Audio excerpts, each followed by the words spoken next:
Tak takúto palacinkovú tortu v tvare ruže ste ešte nevideli. Vypadá famózne v celku, ale je dokonalá aj na rezu a verte, neverte, chutná ešte lepšie. Smotanový tvaroháček zmiešajte s práškovým cukrom a smotanou. Vyšľahajte hustý krém a dajte ho vychladiť.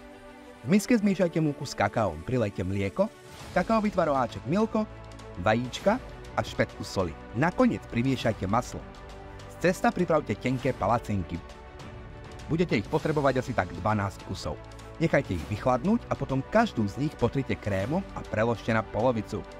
7 palaciniek vyskladajte na pracovnú plochu, presne tak, ako to teraz vidíte vo videu, a zatočte do rolády. Preložte na servírovací tác a pomocou krému prilepte všetky ostatné palacinky. Tortu zatiahnite alobalom a nechajte do druhého dňa vytuhnúť. Potom posypte kvalitným kakaom a môžete servírovať.